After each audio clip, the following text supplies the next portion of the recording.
앞서도 말씀드렸지만 어제 국무회의에서 3특검을 이제 공표를 한 것입니다. 그러면 이제 특검이 옵니다. 특검이 그렇게 빨리 하면 이번 주에도 가능합니까? 아니면 다음 주나? 우선은 이제 그 민주당과 조국혁신당에서 각각 추천을 해야 되는데 민주당에서는 원내대표가 된 다음에 이제 추천하겠다라고 한 입장이기 때문에 빨라도 이제 금요일 이후가 될 것으로 보이고요. 선거 이후에 전반적인 정비가 필요할 것으로 보이기 때문에 이번 주 안으로는 어렵겠네요. 아무리 속도를 내더라도 금요일 이후일 것이다. 그렇군요. 조국혁신당은 후보군을 물색하고 있는 것 같은데요. 근데 지금 근데 워낙 사실 이 특검법이라고 하는 게 어제 오늘 나온 건 아니고 오랫동안 다듬었고 또 그리고 거부권 행사를 당하면서 만져왔던 부분이 있기 때문에 물망에 오르는 사람들은 있어 보이긴 하는데요. 이제 다만 아직까지는 이제 인선에 이름이 오르내리시는 분들이 진짜 어디까지 확인이 됐는지는 몰라가지고 좀 조심스럽긴 합니다. 그러니까 이게 기본적으로 이 특검 자체가 하나의 궤를 같이 하는 게 있습니다. 내란 특검법. 김건희 특검법, 최혜병 특검 모두가 윤석열, 김건희 부부를 겨냥하고 있는 특검법이기 때문에 누구보다도 공명정대하게 이 문제를 규명할 수 있는 사람이 특검이 돼야 되는데 그러다 보니까 후보군 물망에 오르는 분들이 사실 한정적으로 많이 있습니다. 어떤 거냐? 기본적으로 나이로 따지면 60년대생들이 많이 거론이 되고요.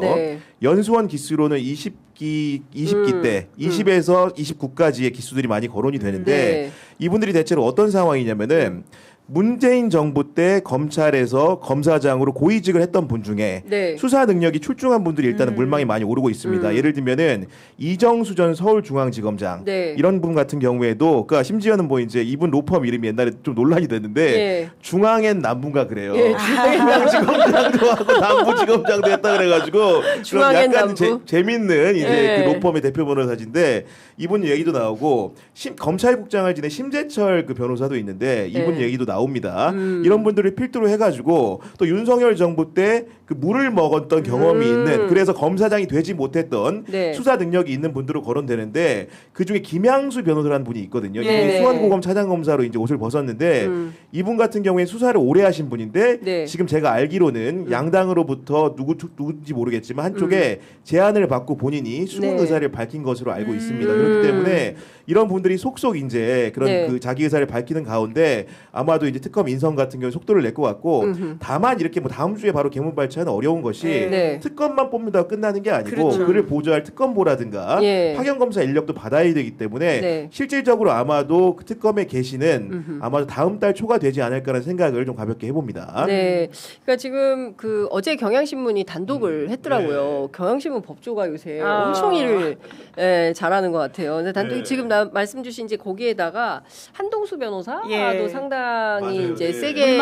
물망에 오르는데 이제 이분이 판사 출신이어서 근데 그 얘기도 또 있어요. 그 뭐 뭡니까 최혜병 특검 아마 가능할 수 있다. 그리고 그리고 검사도 하긴 했습니다. 왜냐하면 대검감찰부장이 검사직이거든요. 그래서 판사 검사를 모두 했는데 이제 말씀하셨던 특수수사를 하지 않았다는 점에서 그렇게 지적을 받고 있는 것 같은데 본인은 또 검찰 조직을 대검감찰부장을 하셨죠. 대검감찰부장의 직이 검사이거든요. 그래서 검사로 일했던 본인의 경험도 있어가지고 이제 물론 특수수사가 이게 아니기 때문에 그런 지적이 나오는 건 있지만 본인은 또 검찰 조직을 잘 어느 부분 안다 이렇게 생각하는 것도 있더라고요.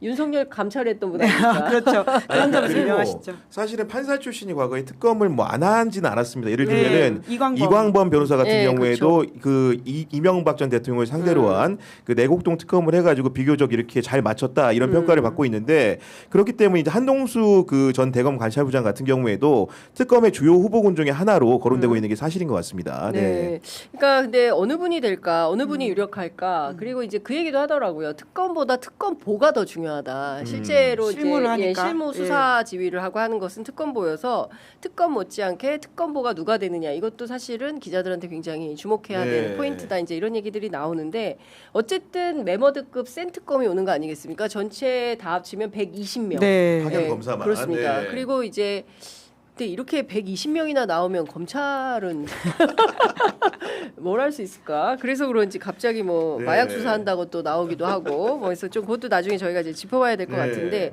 일단 내란 특검에 가장 큰 관심이 있는 것 같습니다.